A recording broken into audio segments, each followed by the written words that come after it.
dear colleagues from the Commission services at DG ERC, NIR, INPA, and in the EU delegations, dear colleagues from the National Erasmus Plus offices. My name is Ralf Rades. I'm the head of unit for the Capacity Building in Higher Education Action. On behalf of the European Education and Culture Executive Agency, I have the honor of opening this fair. I'm very happy to welcome more than 1,500 participants from all over the world, and many more are following us in streaming via different social media, Facebook pages, or YouTube channels. For some of you, it's early morning. For others, it's already late afternoon. We are very happy that you are with us and that our online fair has received so much attention and interest. During the 2 days of this fair, about 100 capacity building projects from all regions of the world will display their most relevant results in 28 dedicated sessions and in 16 training sessions.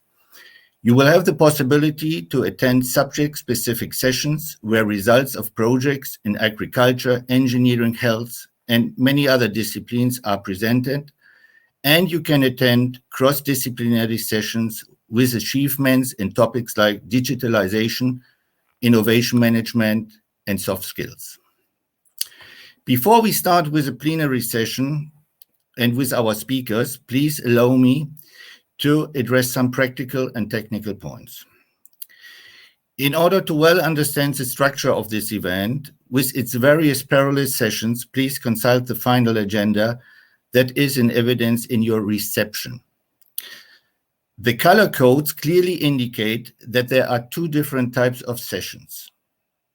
Showcasing project results in blue in the agenda, and training sessions in rose in the agenda.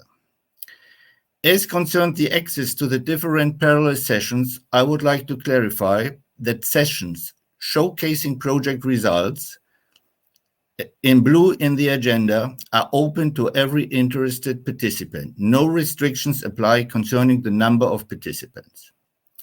On the other hand, the training sessions, 8 per day in rows in the agenda, have a restricted access. Only 30 people are admitted in each training session, and you should have received an email by the organizing team informing you if you have been accepted for a specific training.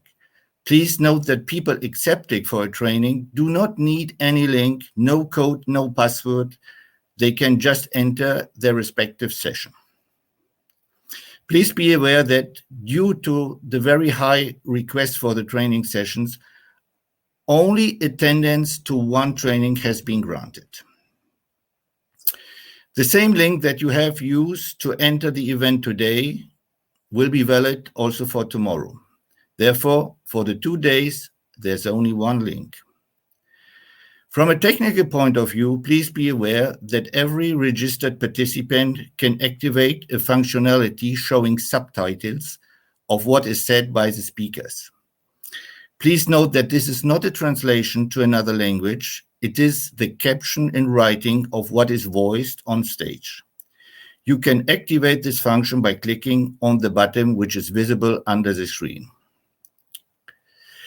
A final point concerns our networking launch. It contains 40 thematic rooms on topics like food, art, agriculture, heritage, joint degrees, and 20 private rooms where you can have more focused conversations, for instance, with potential project partners. Do not hesitate to use our networking launch that will stay open not only for 1 hour, but for a longer duration if needed. I have now the pleasure to give the floor to our speakers in this plenary session. The first is Sofie Bernard from the Executive Agency. She is the head of department for the Erasmus Plus program and the EU Aid volunteers. Please, Sofie, the floor is yours. Thank you, Ralf. Dear participants, dear colleagues, good morning. Well, I can't start this virtual fair without first thanking our colleagues in Unit 4, so capacity building in higher education, and Ralf in particular, but also the NEOs, the National Erasmus Plus offices in Georgia, Morocco, and Israel, for organizing this event in a very proactive way, in a very bottom-up way. So we are all used to virtual events by now, and it's rather the norm than the exception, unfortunately. But yet this event is quite exceptional, as it is the first of this kind, both in terms of outreach and methodology used. So in the framework of the international dimension of the Erasmus Plus program, this fair combines an online approach with the presentation of very concrete project results. It's an event that would have been considered impossible before the coronavirus pandemic. And it has become possible thanks to the use of new technologies by the agency, and this in combination with a different mindset that we acquire, all of us, in the last year, since the beginning of March 2020. We have all learned to work in a different way, learned to be online and interact online. Unfortunately, or fortunately, I don't know. Well, we gained in some ways and we lose in others, of course. In these 2 days, you will have the occasion to attend a series of 44 virtual workshops in 3 languages and gathered around many topics like health, entrepreneurship, environment, empowering female leadership, and much more. I will not go through all of them. We have put together 100 highly successful projects with 200 speakers coming from all over the globe, from Latin America, Russia, ACP countries, Western Balkans, North Africa, Middle East, Asia, Eastern Partnership, Central Asia. All of you will be represented in these 2 days. And all of you will share with us their experiences, their knowledge, their tips and tricks, and show how to make a reality out of a project idea. This interesting and original combination caters for a 2-day event addressing international cooperation in higher education in a very unique manner as regards the format, the variety of themes addressed, and the quality of project outcome. And I'm sure that you are all aware of who is and what does the European Education and Culture Executive Agency and our role in managing centralized actions of the EU program, funded in the fields of education, culture, sports, citizenship, education, and volunteering. And we are in particular responsible for the implementation of the actions related to the international dimension of the Erasmus Plus program. The capacity building in higher education is really an essential component of the Erasmus Plus program, and it offers very important opportunities to the higher education institutions in third countries that are associated to the program to start and to reinforce international cooperation. This cooperation in the international domain brings with it a process of modernization that will result in aligning third country institutions to high international quality standards. This event has been organized with a view to disseminate good results and best practices from previous capacity building projects funded under the previous Erasmus Plus program, 2014-2020. But at the same time, the event will offer the participants the opportunity to get inspired by new project ideas for the upcoming call for capacity building higher education projects to be published in November this year already. So soon to come, stay tuned. In this respect, during the networking sessions of the fair, you will have the possibility to get in contact with the speakers and with other peers that are interested in the same topic as you are, and you will be able to exchange experiences, but most importantly, build the basis to develop new partnerships and pave the way for future projects. In view of the future and the new proposals, I want to point out that one of the objectives of this meeting is to ensure that future consortia presenting new applications benefit from the experience of those that have already been working with us. So you will so be able to gain important insights and to increase your awareness on how to better implement projects. As concerns improvements, we look at it from a two-way perspective. We are here to convey our message about principles and good practices to improve project management, and specific attention will be given to the different steps of your work stages, notably preparation phase, development of the core business of the project, quality checks for the different outputs, and finally the dissemination and exploitation stage. But on the other end, and not less important, we want to listen to you. We want this meeting also to offer the agency the possibility to identify specific aspects related to the implementation of the project, to the management of the project, that need to be tackled, that need to be improved from our end as well. And we know there are certain issues that we can do better or differently. And we would like to further optimize the potential impact and the benefits for the target beneficiaries and stakeholders for the years to come. We would like really to see the project results better exploited and with improved sustainability. We believe that European taxpayers deserve that all efforts are made to ensure a long-lasting impact for the benefit of the target groups, and an impact that remains visible well beyond the eligibility period. And I think that the attendance of representatives of all project generations since 2015 provides testimonials of your commitment to sustainability, and we really highly appreciate this engagement. We would especially welcome an increased involvement of the university management and policymakers in the project activities, because our long experience shows that this element really reinforces the sustainability of the projects. And I'm here calling the management of the universities to take interest, ask to be involved in the projects, be aware of the project objectives, and make sure that the project operates within the university's overall strategy of internationalization and its vision. Because of course, projects under capacity building and higher education are meant to complement your strategy and not to reinvent the wheel in your organization. CBHE projects should not have an isolated life. They must fit in the institutional overall strategy from an international perspective, and the management of the university has a crucial role in this.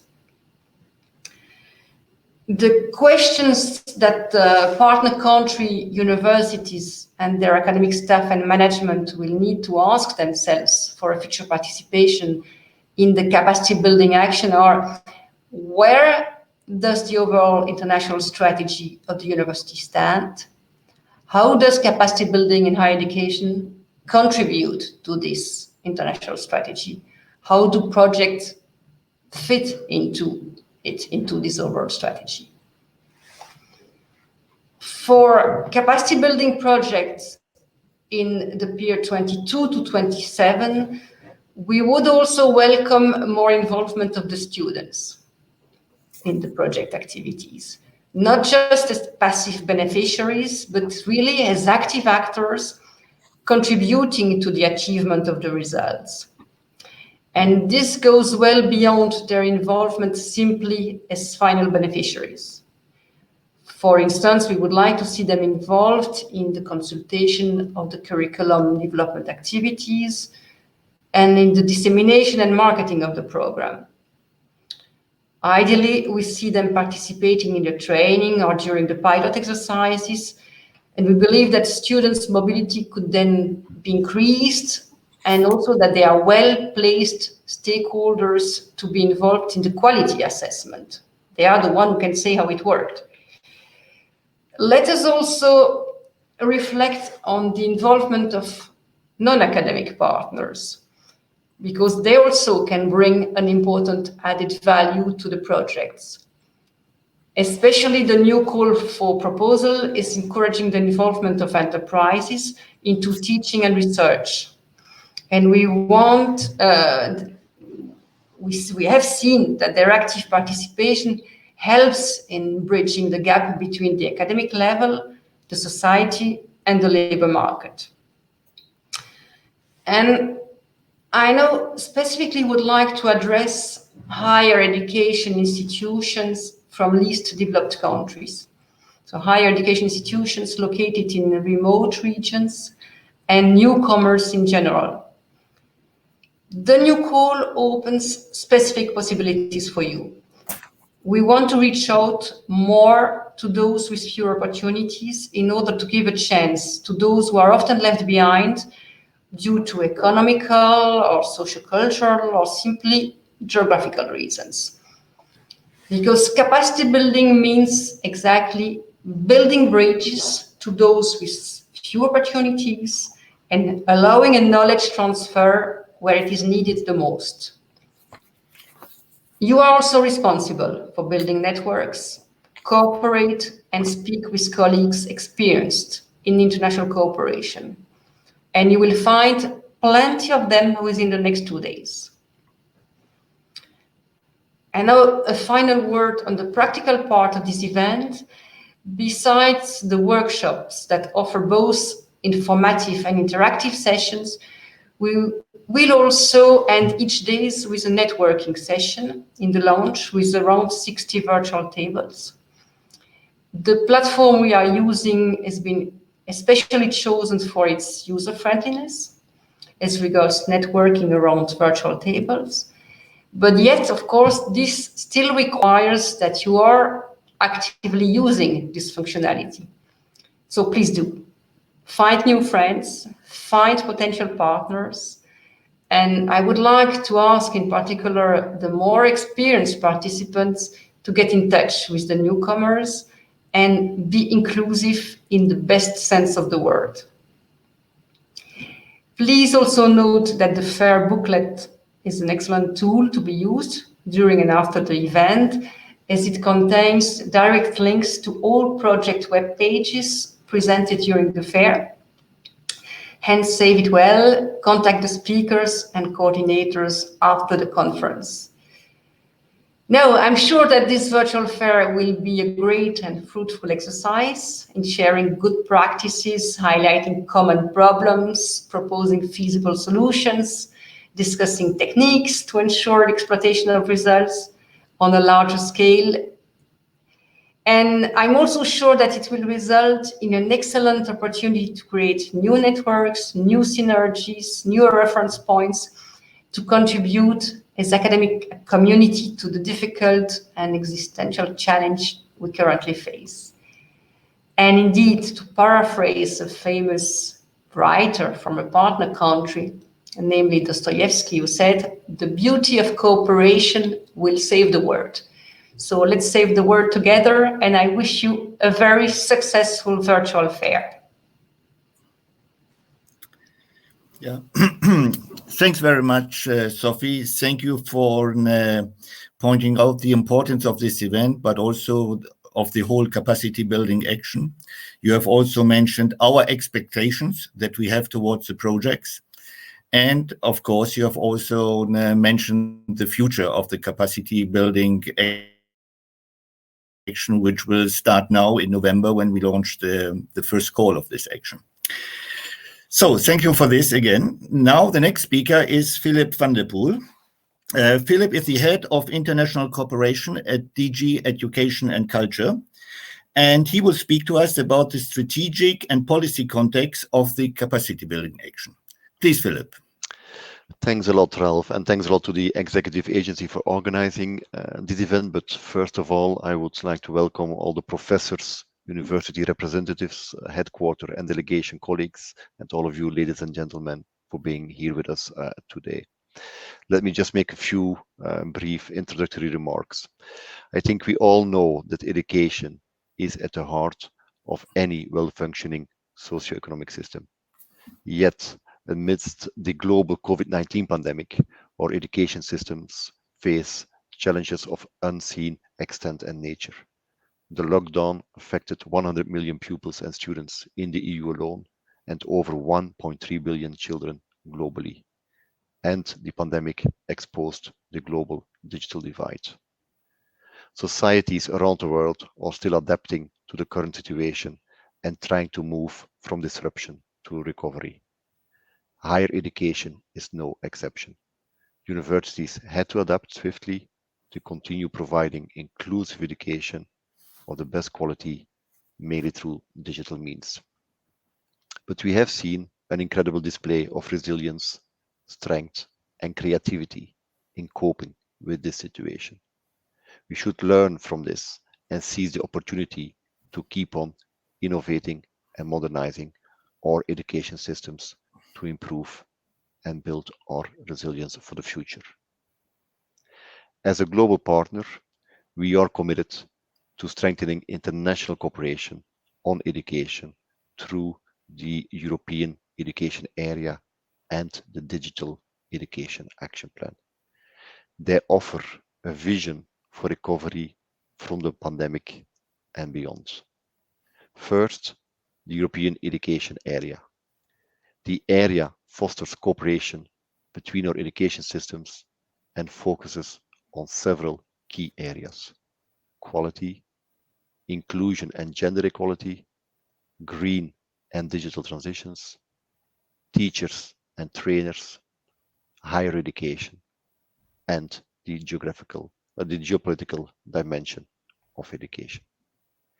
As part of the European education area, we have announced a number of policy initiatives that will help the higher education sector to transform in support of recovery and to address the twin digital and green transformation. It will promote deeper cooperation between higher education institutions across borders, disciplines, and cultures as an effective route to recover from the crisis and to build resilience. The European education area will also promote mobility and cooperation in education and training as a whole across borders. It will support member states to make their education and training systems more inclusive, lifelong learning based, and innovation driven. Let me now turn to the Digital Education Action Plan. It has two dimensions. Firstly, it will help strengthen the digital education ecosystem by improving digital infrastructures and connectivity, teacher training, and learning content. Secondly, it will enhance basic and advanced digital skills and competences, in particular amongst girls. It features a significant international dimension that will allow the European Union to address strategic goals in priority regions across the world. Now, what does this mean for higher education? Higher education institutions need to empower citizens with the high-level skills required for their development in a fast-changing society. This will help find solutions to the big societal challenges that the world is currently facing. Think about digital and technological transformation, global health, climate change, growing inequalities, inclusion, and many more. We need to enhance graduates' employability and entrepreneurship by better aligning skills and learning outcomes to labor market demands and new emerging sectors. We should incentivize collaboration between academia, research, and local business, as well as supporting innovative learning approaches. They are fundamental for creating a knowledge-based society, fostering economic growth. Universities will need to invest in the knowledge square, linking the knowledge triangle of education, research, and innovation with the mission of service to society. Beyond their core tasks of teaching, research, and innovation, we see universities also becoming true engines of development for their cities, for their communities. Transformation of universities to be better equipped to face present and future challenges has started. What we are aiming at is to accelerate it and to ensure it is inclusive. So we need to accelerate the transformation of all higher education institutions to train the future generations in co-creating knowledge for a resilient, inclusive, and sustainable society. reaching a wider range of universities in the next phase of the Erasmus Plus capacity building projects will be a priority.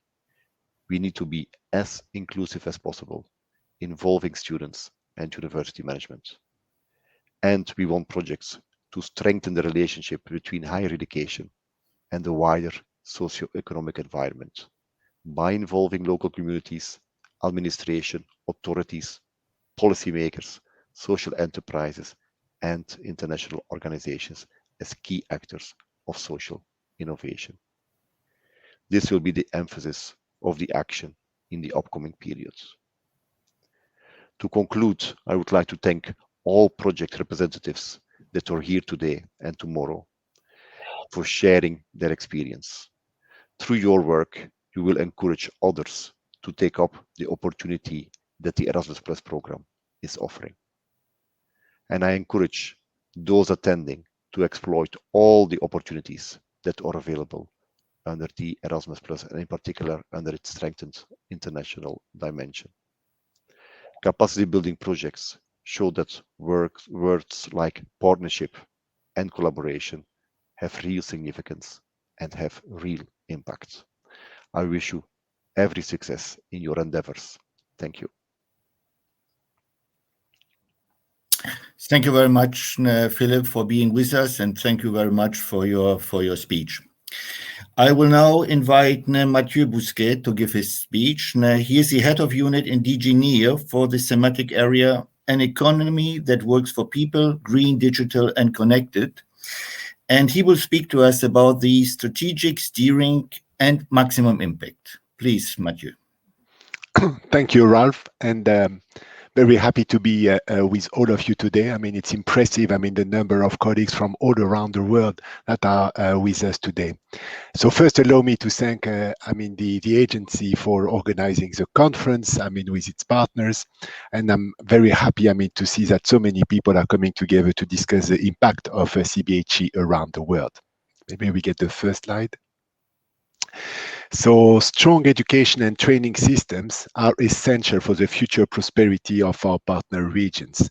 And as Sofie said, cooperation will make the world more beautiful.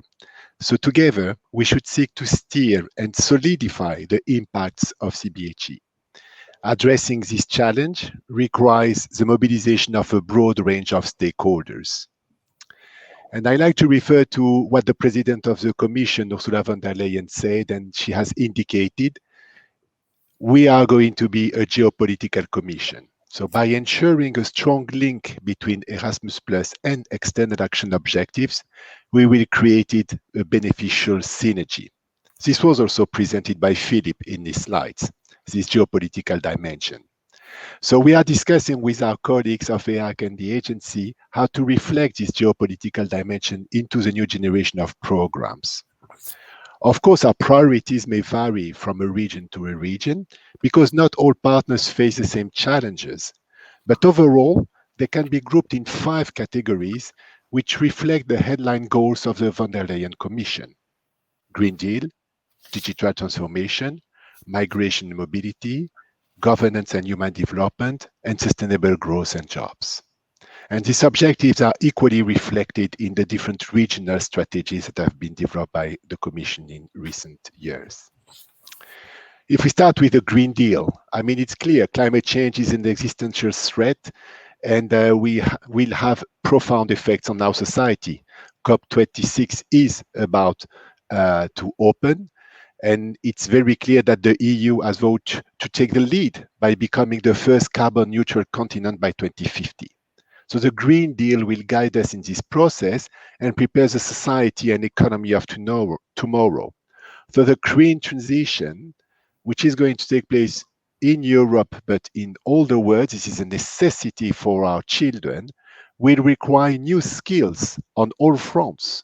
So education systems must reskill workers from transition industries and adopt modern curricula that cover key competences necessary to perform in the green economy. And research should provide applicable answers to environmental challenges.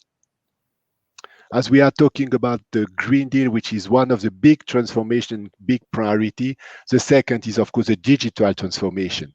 And it's clear, we've seen that, Sofie mentioned that, having such a kind of a digital fair, digital experience would not have been possible, before COVID. So there's been an acceleration, but we need to do more. Digital technologies are transforming the world, and they change how we live and how we work, but also how we learn. So COVID lockdowns during last year meant that much teaching took place online, and you know that better than us. So it worked well for some, less well for others, creating sometimes also inequalities. The digital divide increased both within countries and between countries. So digital literacy has become even more important also. Practically all jobs in the future will require some form of digital skills, and everyday life too. Digital education should no longer be viewed in isolation, but be considered as an integral part of all education and training. So both climate change and digitalization, the two main challenges, will require efforts in teacher training for all education levels. So we should pay attention to their career continuous development. This can partially address the quality of basic education also, which remains a crucial necessity. I know it's a subject today, but still it is important to mention it. The third element is migration mobility. Access to education is essential to ensure the proper integration of migrants, refugees, and displaced persons. By harmonizing education structures, including recognition and transfer systems, we will also facilitate regional mobility and connectivity. The fourth priority is on governance and human development. We need to advance the global leadership on human rights and democracy. Initiatives on rule of law, the fight against discrimination, and intercultural dialogue are encouraged. Attention will be given to inclusive participation, including women empowerment. Moreover, all the regions that we cover in DG NEAR, Western Balkans, East and Southern neighborhood, will require progress in education governance.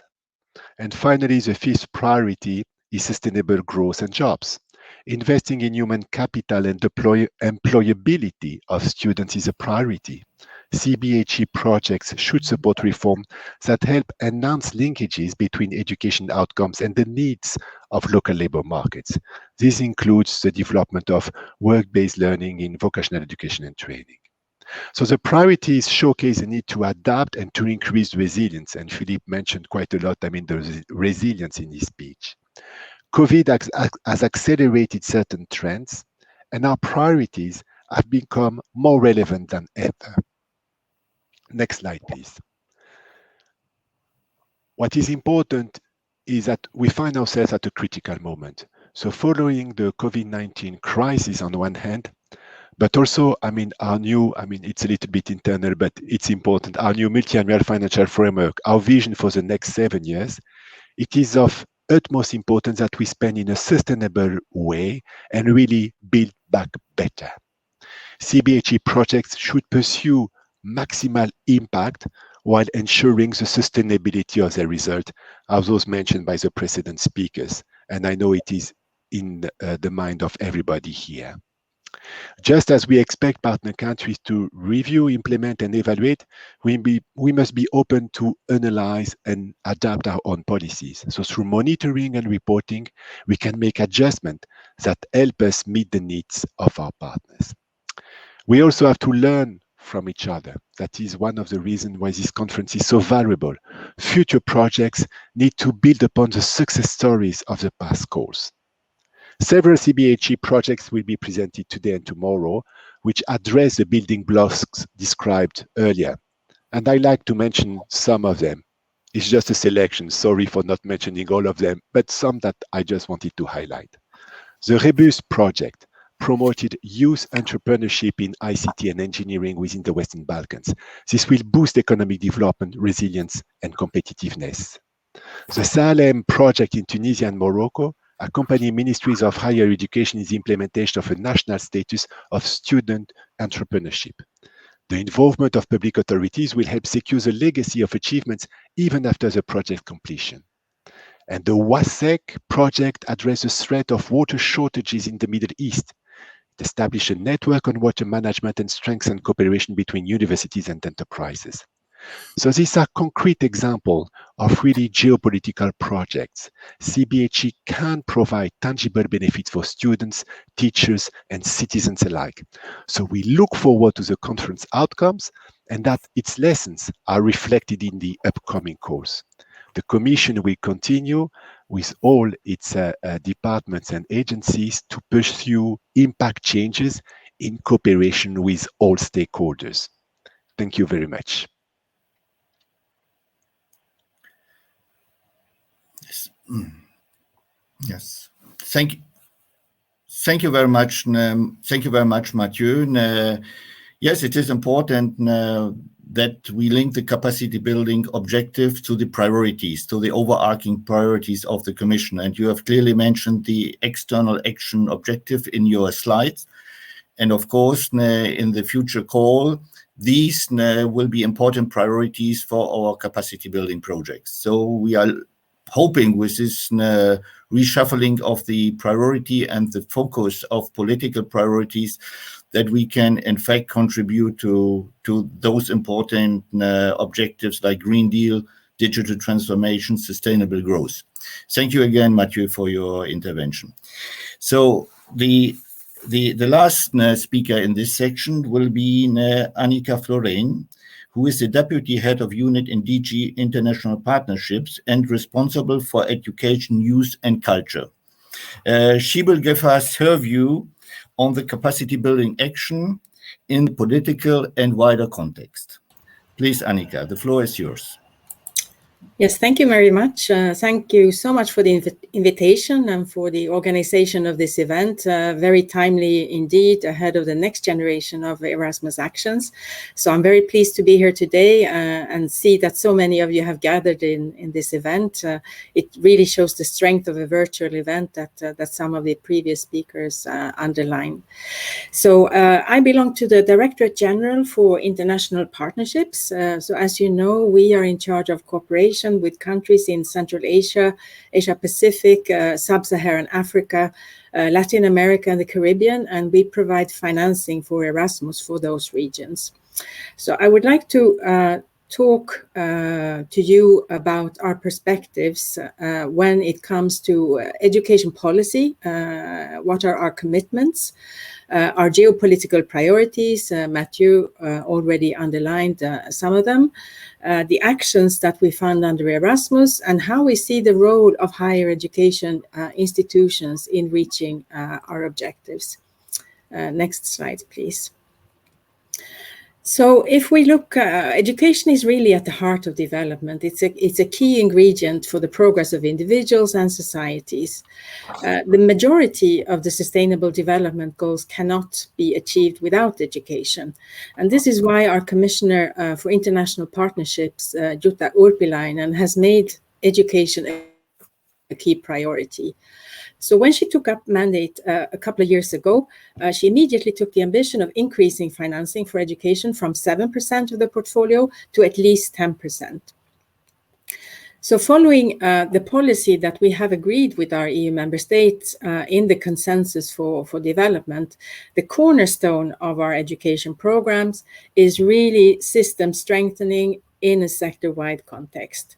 So meaning from early childhood development to training and higher education. Within that, our focus will be on three issues. The first one is teachers. So even before COVID-19, there was a learning crisis with too many children going to school, not learning, and learning cannot take place without quality teaching.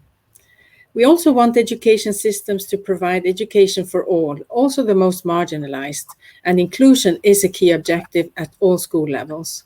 Equality is also very important, ensuring that also girls have access to quality education at all levels and in all contexts. And thirdly, and not lastly, ensuring 21st century skills that prepares young people for future labor markets. So our focus will continue to be on basic education, considering the needs in partner countries, but the success of this requires also solid higher education. So we will therefore continue supporting higher education, and notably through Erasmus, We need teacher training, innovation into education, and many other subjects where higher education plays a pivotal role. So Erasmus is an integrated part of the external dimension of the European education area that Philippe spoke to us about. And higher education has the potential to act as a vector of change, representing progress, knowledge, and a way of sharing values and interests. So higher education institutions are important agents of societal change and transformation. They are not only providing skilled workforces, they also drive innovation, stimulate public debate involving students and young people. And we believe that fostering partnerships between European and partner countries will make all richer and stronger in facing global challenges. So what is the starting point for the next generation of Erasmus cooperation projects? Well, we want our cooperation to be more focused, have greater impact, and the starting point is therefore the policy first. So as Matthew mentioned, the European Commission has defined a set of strategic priorities for the years to come, translated into the following 5 areas on which we expect the Erasmus program to contribute to. So as Matthew mentioned, these are green deals, working for a green and sustainable recovery, awareness raising, green jobs, the digital transformation, migration and mobility, governance, peace, security, and human development, and last but not least, the sustainable growth and jobs agenda. If we look at funding, international partnerships will provide 1.1 billion euros to Erasmus, split between the different geographical regions that you see in the columns here, and where the capacity building actions will be at the core of the cooperation.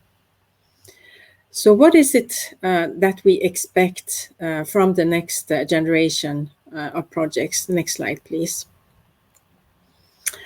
As mentioned, I mean, we would like to see a more direct link between each Erasmus action and the EU's geopolitical priorities. Erasmus should be an integrated part of the EU cooperation offer at country level.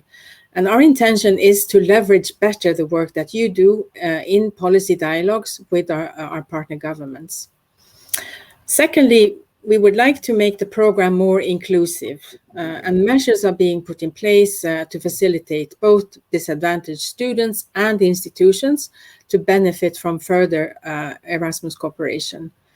And thirdly, we need to be better at reporting. You need to be better at reporting and communicating on results and the impact that the work is achieving. We need this to make a difference in individuals and profiting societies at large. And I would just like to mention specifically that we, of course, fully subscribe to what Sofie was saying at the outset of the importance of engaging policymakers into the projects to ensure better sustainability. We would also very much encourage greater students' participation in the projects, also the involvement of non-academic partners, and as Sofie also mentioned, the marginalized. So I will stop myself there and thank you very much. And I really look forward to taking part of the discussions that you will have in the coming days. Thank you very much. Thank you very much, Annika. Thank you for pointing out our expectations, the objectives that we should reach with the higher education, in the higher education sector with our projects. Ladies and gentlemen, we are now at the end of this first plenary session of today. I would like to thank all the speakers again for having been with us. We will now have a short break of 10 minutes. And then as of 12 o'clock, we will continue with the different sessions on the project results and on training. I thank all of you for your attendance, and I wish you an interesting and inspiring continuation in this fair. Bye.